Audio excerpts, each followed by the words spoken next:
vi a los nazis sacarnos todo, golpeándonos violentamente para quedarse con nuestro dinero, con nuestras joyas, para finalmente quedarse con lo más valioso, nuestro destino.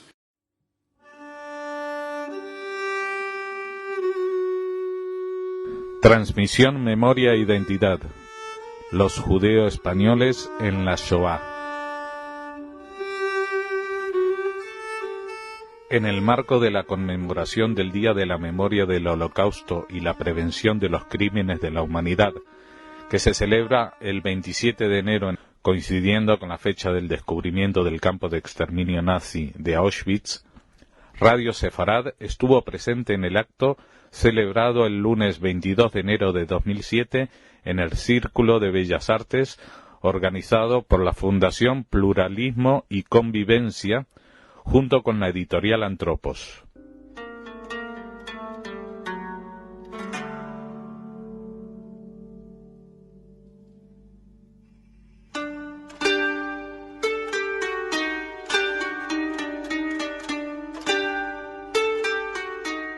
El moderador del encuentro con 3 supervivientes de la Shoah y un historiador del tema fue Jacobo Israel Garzón, quien expuso la tragedia de los sefaradíes en la Shoah. Es evidente que si analizamos la Shoah desde el punto de vista cuantitativo, los ashkenazíes fueron muchos más en número víctimas de la Shoah que lo pudieron ser los sefardíes. A los sefardíes le tocó un papel, en primer lugar, más reducido, dados que eran una cantidad bastante inferior en los territorios ocupados por los nazis, y también les tocó un retraso mayor en la aplicación de las leyes de la Shoah, puesto que en realidad la Shoah comenzó sobre todo en los territorios del este de Europa y en las estepas de Polonia y de Rusia. Pero ocurrió que había un número elevado de sefardíes en los territorios occidentales, en Francia y en Bélgica sobre todo, también en parte en Italia, y otro grupo muy numeroso en los territorios de Grecia y Bulgaria, Yugoslavia, etc. Estos territorios, y sobre todo el territorio griego, cayó en poder de Alemania tras la rebelión, por así decir, de Badoglio contra el Mussolini y tras la caída del propio Badoglio. El territorio donde estaba Salónica, que era inicialmente de gestión italiana, pasó a ser de gestión alemana. Y en ese momento, tanto para los judíos de Salónica como para los judíos de Rodas, que correspondían a la mayor parte de los judíos que cayeron bajo el poder alemán en Grecia, fueron prácticamente llevados a las cámaras de gas y fueron prácticamente exterminados. Con ellos terminó una gran parte de la presencia sefardí en el levante mediterráneo y terminó también en gran parte la cultura y la supervivencia del judeo español, que hoy tiene lugar a niveles individuales, a niveles familiares, pero no a niveles sociales prácticamente, salvo quizá en la pequeña comunidad que todavía es histórica y que permanece en su mansión histórica de las comunidades, o de las pequeñas hoy día comunidades de Estambul y de Esmirna. El mismo Jacobo Israel Garzón destacó el papel de España en este drama. Esta tragedia, esta enorme tragedia de los sefardíes en la Shoah, que no ha sido siempre muy valorada, es una realidad tangible para los que han estudiado la lengua y para los que han estudiado la historia de estas comunidades. Un papel especial merecen en este sentido aquellos sefardíes que, teniendo la nacionalidad española y que estando tanto en Occidente, en Francia, como en Salónica y en otros países, fueron, víctimas de los alemanes. Tuvieron en gran parte la suerte, los que tenían nacionalidad española, de no ser llevados a Auschwitz, de no ser llevados a un campo de exterminios. He visto a algunos de ustedes, de los deportados que han venido aquí, de los supervivientes que han venido, que pertenecen precisamente a estas familias, de qué nacionalidad española, donde los cónsules españoles pudieron hacer algo por liberarles y donde llegaron a Bergen-Belsen, una parte fue traída vía España para ser liberada en posteriormente hacia afuera, y otra parte que fue liberada finalmente en Bergen-Belsen. Esta es una historia, la historia de la labor de España frente a los, o en relación con los sefardíes de nacionalidad española, en la que trata en un pequeño libro que acabamos de editar en la Federación de Comunidades Judías de España, España y el Holocausto, donde viene no solamente la historia en general de España en relación con el Holocausto, sino la historia de estos sefardíes de nacionalidad española con el Holocausto y la labor de los cónsules españoles en esta liberación. Hay además una serie de testimonios, algunos de estos sefardíes de nacionalidad española que pudieron encontrar temporalmente un refugio en España. A continuación hizo su exposición Claude Singer, historiador del Memorial de la Shoah de París, quien destacó la evolución de la memoria de la deportación judía en Francia desde 1945 hasta la fecha. Je voudrais souligner que l'intérêt qui est très grand aujourd'hui Me gustaría destacar que el gran interés actual en Francia por la memoria de la deportación no fue siempre así. En la primera posguerra, poco después del final de la guerra, el interés de los medios públicos era muy limitado sobre este tema. En realidad, los focos de interés eran otros, como la resistencia, aspectos políticos, pero no necesariamente la suerte de los deportados judíos. El primer cambio tuvo lugar en el seno de la comunidad judía, que hasta entonces se caracterizaba por una mayoría ashkenazí con signos de decadencia y con una fuerte tendencia a la integración y a la asimilación. Pero esta comunidad fue revitalizada a partir de los años 50 y 60 con la llegada masiva de sefaraditas provenientes de antiguas colonias francesas en el Magreb, especialmente de Argelia, Marruecos y Túnez. Los ashkenazíes estaban por entonces muy asimilados e intentaban ocultar una especificidad que la Segunda Guerra Mundial puso en evidencia, el ser diferentes del resto de la sociedad. La llegada masiva de estos inmigrantes de Túnez, Marruecos y Argelia cambió la situación y sirvió para que los deportados pudieran sacudirse de encima sus complejos y valorar su memoria.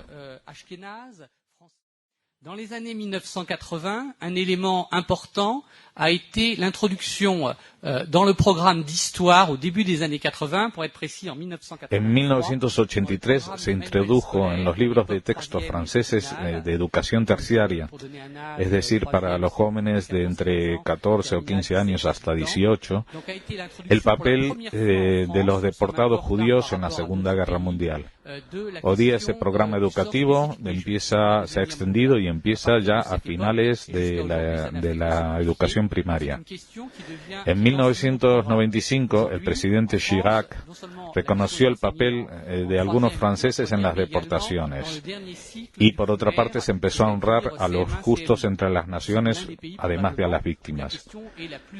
Hubo un cambio, se pasó de reconocer a los héroes de la resistencia para dar mayor protagonismo a las víctimas. La memoria de esa época evolucionó y lo seguirá haciendo de forma imprevisible, como lo ha hecho hasta ahora. Nadie se podía esperar la situación actual hace 10 o hace 20 años. Hoy día ese nivel de conciencia llega hasta tal punto que es impensable un debate sobre la Segunda Guerra Mundial en Francia sin que surja la cuestión de los deportados judíos. Claude Singer también abordó un segundo asunto, los vectores de la transmisión.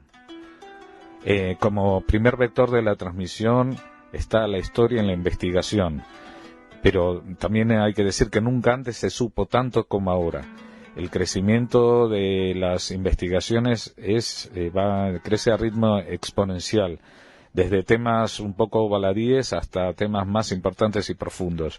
Pero hay una especie de frenesí de investigación histórica que no acapara ningún otro campo que conozca. La proximidad, por tanto, es mayor hoy que nunca para el gran público. Es un fenómeno extraño y particular que nadie había previsto.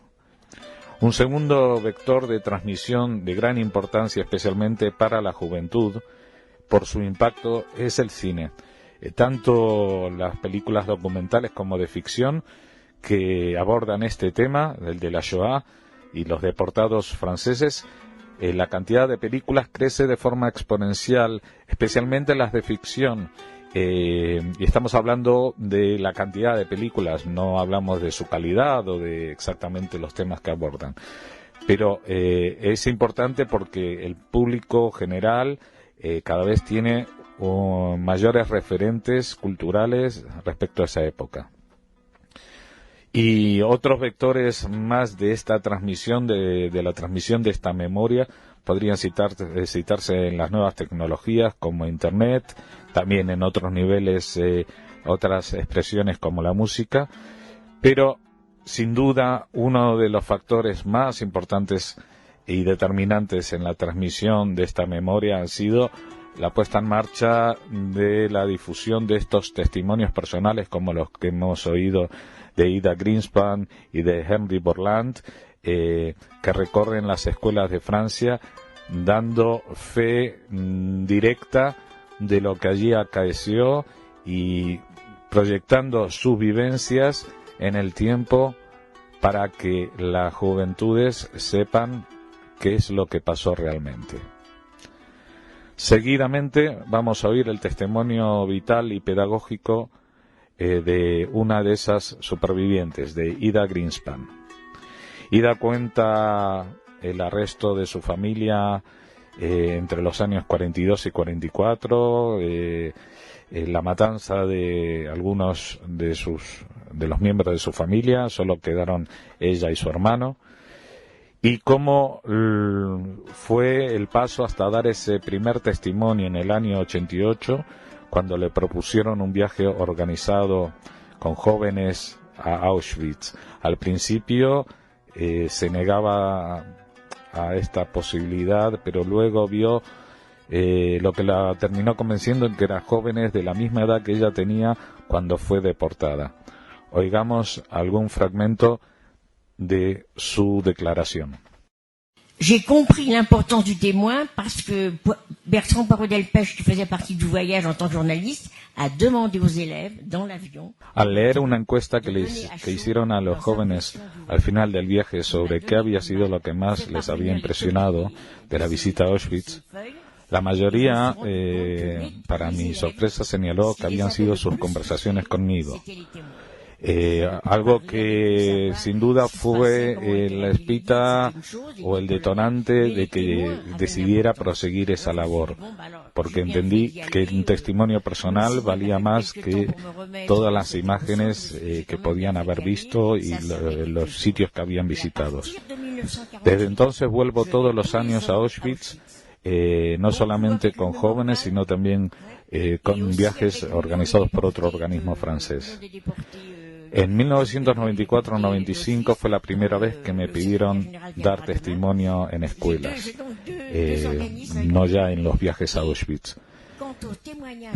Yo era consciente de la importancia que podría tener esto y para mi sorpresa también fui testigo de la tremenda demanda que había sobre el tema y los pocos supervivientes que quedábamos para contarlas. Allí coincidí con Harry Borland, el otro superviviente que está con nosotros, y muchas veces coincidimos en nuestras exposiciones porque a veces resulta interesante oír el punto de vista de un hombre o de una mujer. Ida Greenspan también señaló que los profesores en estas charlas dicen que ojalá les prestaran a ellos la misma atención que a estos supervivientes, ya que la atención es máxima. Cierto es que los alumnos reciben una charla previa del profesor que se considera indispensable para situar a los alumnos en el marco adecuado. El mensaje está comprobado que llega y obtiene una respuesta emocional muy importante, lo que le permite afirmar a los supervivientes que la juventud no es indiferente, ya que preguntan cosas muy interesantes. Por eso mismo, esta superviviente Ida Greenspan en el año 2002 decidió plasmar estas charlas, estos testimonios en un libro que utiliza muchos de los colegios franceses para realizar trabajos sobre la Shoah, y promete seguir haciéndolo mientras pueda. Ahora le llega el turno del superviviente ashkenazí Henry Borland, con una historia similar a la que acabamos de oír y que pasó por los campos de Birkenau y Buchenwald. Les déportés parlaient à leur retour, mais entre eux, entre anciens déportés, et ils ne parlaient pas aux autres parce que on leur posait pas. Después de la guerra, los supervivientes solo hablábamos entre nosotros de lo que había pasado. La verdad es que nadie nos preguntaba, nadie quería saber. Y no fue hasta 1992 en que me pidieron hablar sobre el tema. Me costó mucho aceptarlo, pero lo hice, y cuando acepté finalmente me di cuenta de que era algo que esperaba desde hace mucho tiempo, como un deber sagrado en honor de mi familia, de mis amigos muertos y de todos los judíos de Francia. Quedábamos muy pocos supervivientes para poder contar lo que nos había pasado, apenas 87. La presión era por tanto muy grande y debíamos hacerlo. Por último oiremos las palabras de David Galante, nacido en Rodas, Grecia, deportado a Auschwitz y residente actualmente en Buenos Aires, Argentina, donde desarrolla su actividad testimonial en el Museo del Holocausto de esa ciudad. Vi a mis padres y hermanos trabajar denodadamente para poder llevar el alimento a la casa familiar y así poder subsistir. Vi a mi pueblo plagado de anhelos y de sueños, tenaz en el esfuerzo, perseverante en el empeño, que un día fue expulsado de Rodas, nuestro mundo, para protagonizar el papel principal en la página más dramática de la historia de la humanidad. Vi un día a los nazis desembarcar en Rodas, mientras caían las bombas aliadas y la guerra se instalaba en nuestras vidas, de una forma que ni en la peor pesadilla hubiéramos imaginado. Vi los bombardeos destruyendo las casas de la judería. Vi a nuestras familias destruidas entre los escombros y vi por primera vez la muerte que sombríamente empezaba a mostrar su peor rostro. Vi mi casa destrozada, mis cosas destruidas, mi mundo aniquilado. Vi la orden que nos ordenaba presentarnos ante los nazis con todas nuestras pertenencias y también con nuestro futuro. Vi a los nazis sacarnos todo, golpeándonos violentamente para quedarse con nuestro dinero, con nuestras joyas, para finalmente quedarse con lo más valioso, nuestro destino. Vi la ciudad de Rodas alejarse lentamente a mis espaldas, despidiéndonos hasta el más trágico destino. Vi unas barcazas infames en las que nos transportaban a los 1.700 judíos de Rodas y Kos, hacinados hasta el puerto de Pireo, sin comida, sin agua y sin ilusiones. Vi a los barcos aliados mantenerse inmóviles ante nuestro paso hacia la muerte, sin oponer la menor resistencia. Vi unos trenes que nos esperaban al llegar a Grecia, donde decía 8 caballos, 80 personas, decía la inscripción en el exterior del vagón.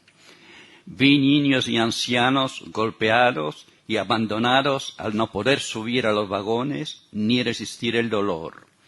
Vi a mi alrededor hacinamiento, impotencia, asfixia, hambre, miedo, angustia, dolor y muerte, junto a un barril hediondo donde hacíamos nuestras necesidades, y solo una vez cada 3 días paraban para pasear.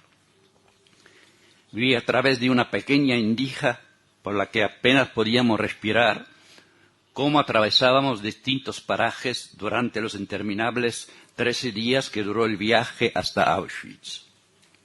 Y juro que hasta este momento todavía no había visto nada, porque en Auschwitz comencé a ver lo que nunca debía haber visto, lo que nunca nadie verá, lo que mis ojos no podrán olvidar.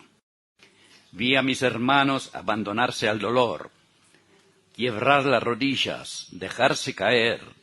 Vi a la impotencia triunfar sobre el valor y el dolor, habitando hasta el último rincón del alma.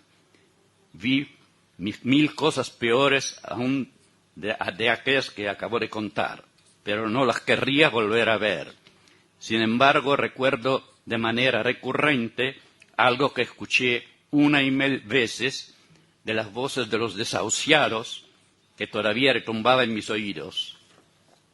Escuché claramente que decían: salgan, sobrevivan, sálvense, aunque más no sea para contarle al mundo lo que vieron.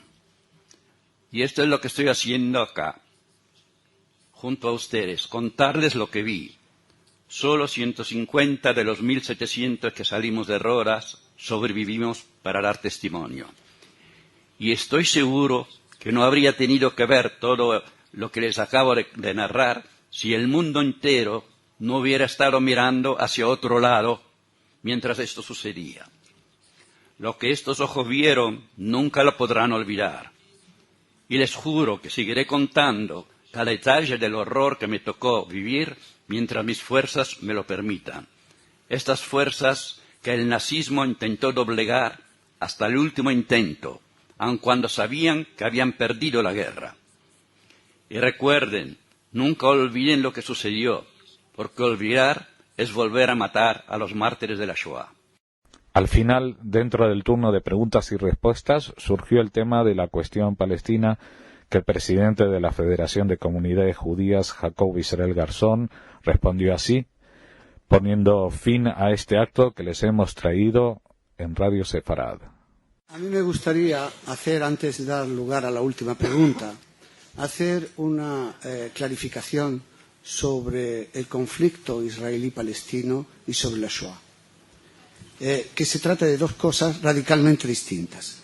En primer lugar, en la Shoah eligieron de toda Europa personas mayores, niños, ancianos, para llevarlos a campo de exterminio y de muerte.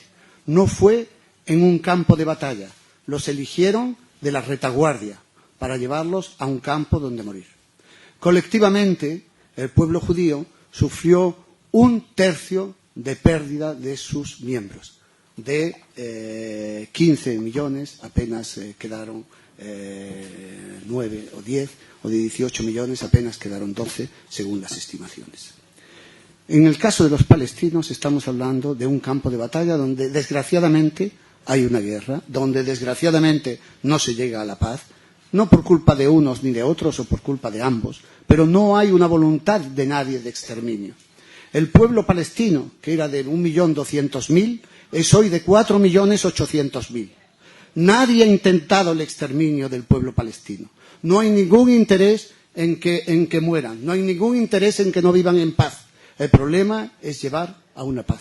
Eso es diferente. Por mucho que la guerra pueda ser dura, por mucho que la guerra pueda ser aberrante para los que aman la paz, es muy diferente una guerra del intento de exterminio de gente pacífica, sin armas, que no está ni en el campo de batalla, sino en la retaguardia.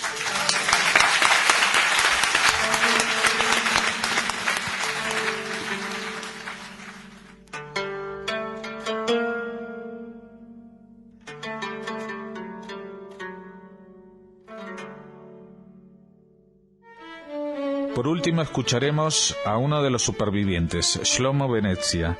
En este caso hubo una especie de interlocución con el historiador Marcello Pezzetti, que lo animaba a través de preguntas como si fuera él quien lo entrevistara, para que sacar de él todas esas memorias que tenía escondidas.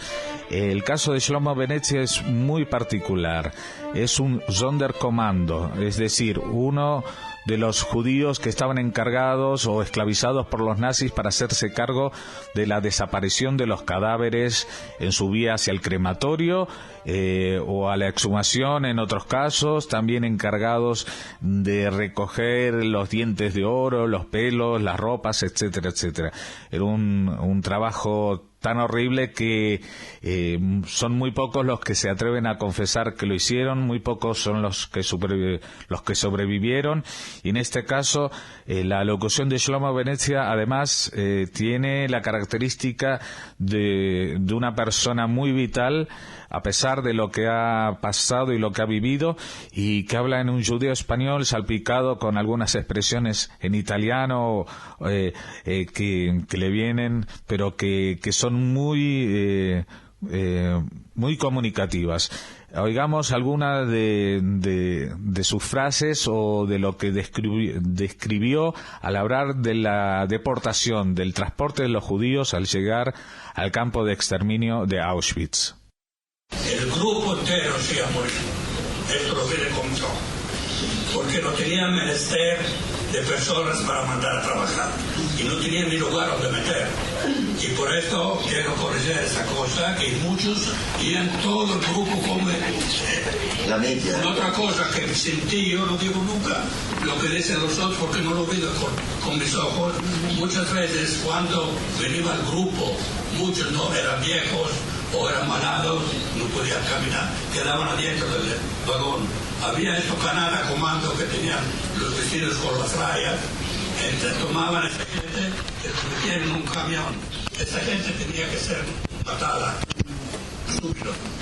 Y esa gente muchas veces, en este lugar que era el buque, es un lugar que los matan por gas y después los echan a la flama para quemar. Esto muchas veces me dijo uno que estaba allá, que el cambio se la montaba y la levantaba, la gente como estaba, caía dentro de la flama y moría todos de esta manera. Yo he visto otras cosas que los mataban después con el revólver. Esta siempre gente que quedaba dentro del vagón y los tomaban, eran los últimos. Llegaban pocos de nosotros porque era la diferencia del 4 y del 5. Y así de esa manera, 15, 20 personas por camión llegaban adentro de nosotros, levantaban como se levanta la arena, que echa la arena. Esta gente, aislados y también malados, caía uno arriba del otro, y eso, todos venían matados de las manos, no nosotros. Nosotros teníamos que ayudar para que se vistieran. Un hecho teníamos que hacer, no siempre, lo hacíamos.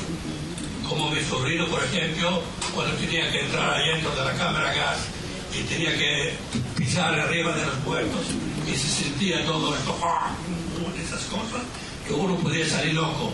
Pero os digo, las primeras semanas como era con esto para nosotros, que tomabas lo que te daban de pan para comer y lo tomabas después que te lavabas las manos y pensabas siempre, tengo con esta mano que toqué tantos muertos, ya me la vi, imagínate, el muerto está en las manos.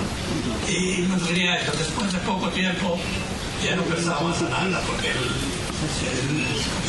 cerebro cambia completamente y nos hicimos automáticos, una cosa que nos demanda cosas que yo no puedo responder porque muchas cosas no sabíamos también cómo era hecho. Llegaban la bajaban y adelante estaban las mujeres y cuando entraban adentro se hacía así como una culebra. Entraban adentro, se entraban por la parte para bajar abajo y empezaban las mujeres a hacer vestir.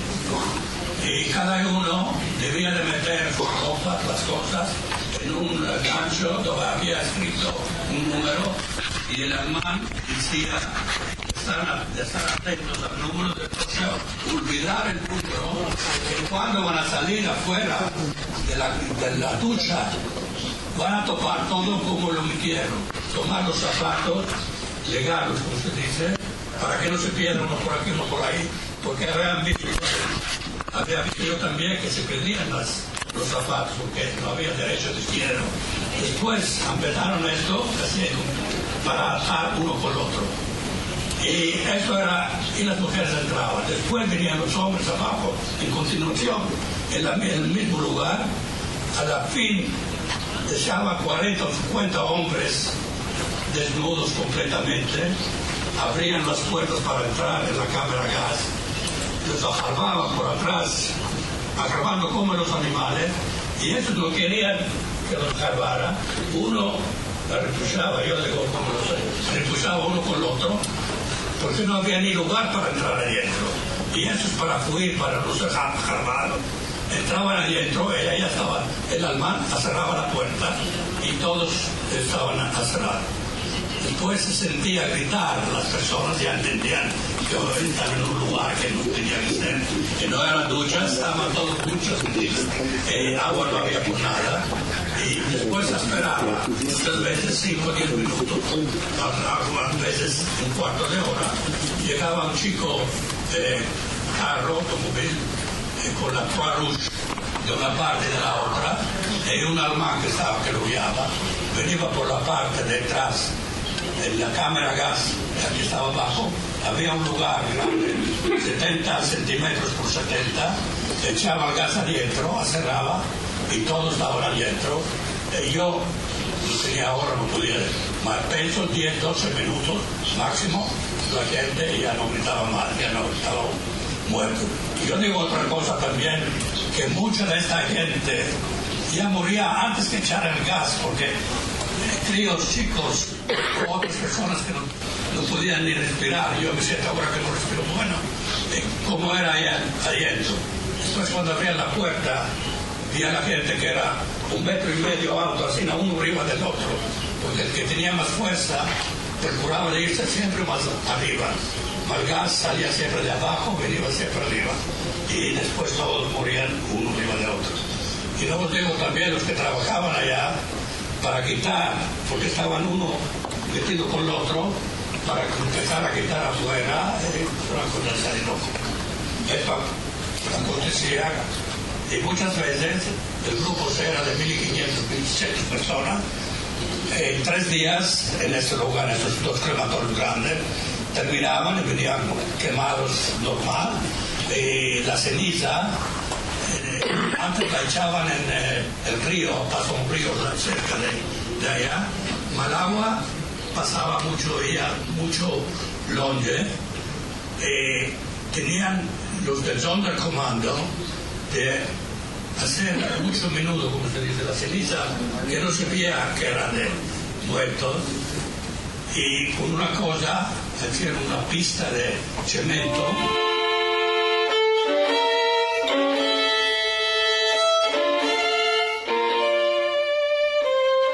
Finalmente, después de su extensa exposición de los hechos de lo que acaecía en Auschwitz y de su trabajo en el campo de exterminio, Shlomo Venezia respondió a una pregunta para que explicase o nos ilustrase mejor sobre la famosa, o no tan famosa, pero que debería serlo, rebelión de los Sonderkommando, un intento que hubo dentro del campo de exterminio en que los encargados de estas labores estuvieron a punto de protagonizar un motín que podía haberles llevado a su liberación, a huidas, pero que al final acabó trágicamente, y de 800 o 900 personas solo quedaron unas 200 que pertenecían a un par de compañías. Oigamos este último testimonio. Quería preguntarle a Shlomo algo que contó el otro día en un desayuno sobre la revuelta del Sonderkommando, si nos puede contar cómo fue y cómo lo vivió él. Una cosa que tiene un poco de tiempo, mayor le va a decir. Una cosa,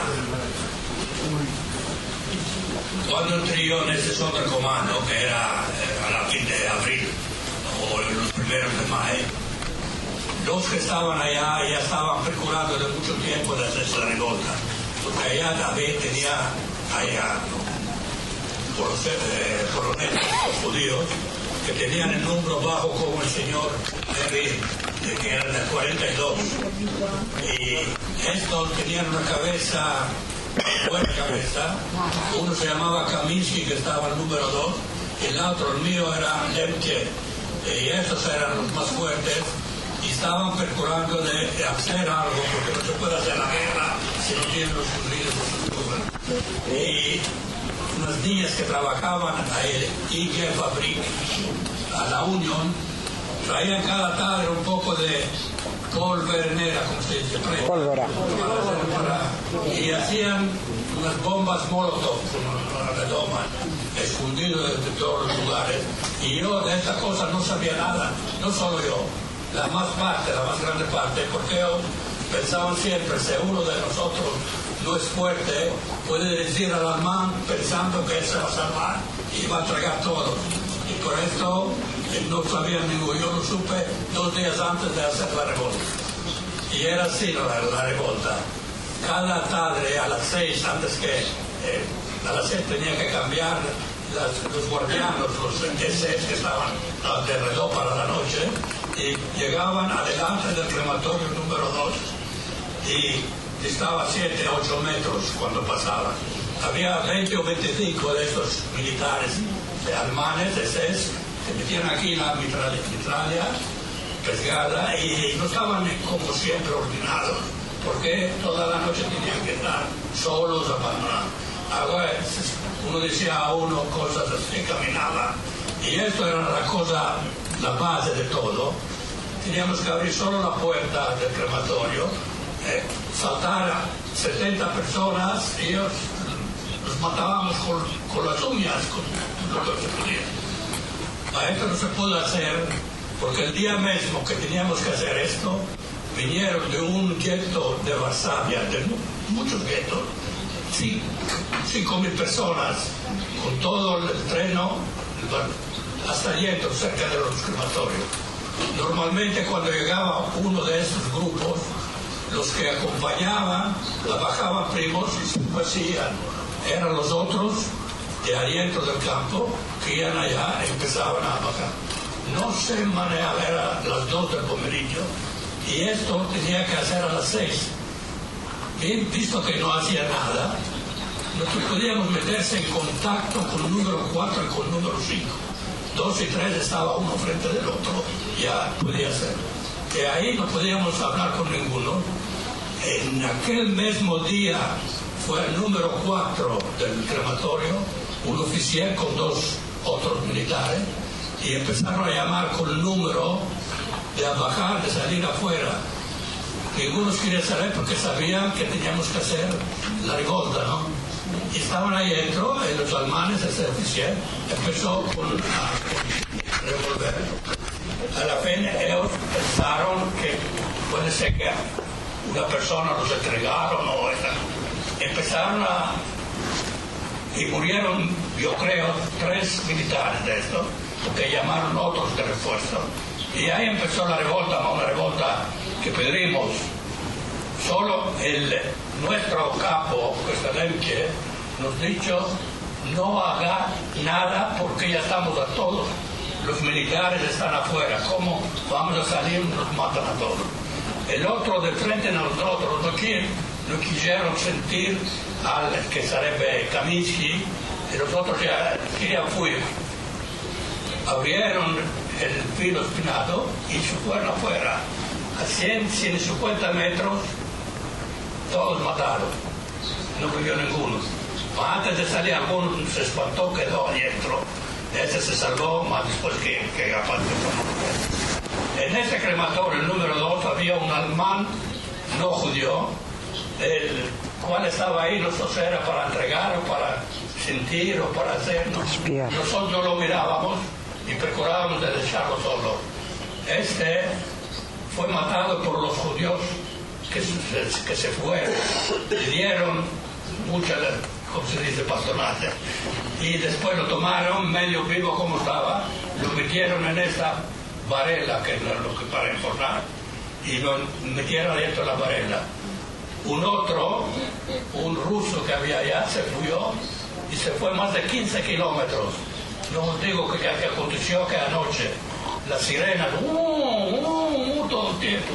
La gente que estaba afuera, todos los prisioneros tienen que estar afuera hasta que no se topa el último. Mancaba ese alemán y ese ruso. Ellos hicieron los muertos, son tantos, los vivos son tantos, mancaban 2 personas. Ahora vienen del campo Y le dice el capo, uno fue matado aquí, era Carol, se llamaba Carol. Lo mataron porque era esto y esto. ¿Cómo se puede saber que lo mataron? Él tenía, como los militares, una cosa cerrada aquí con todo, botones de fierro, lo hicieron adentro, quemó todo, los botones estaban vacíos, y eso aceptaron que era el militar que murió allá.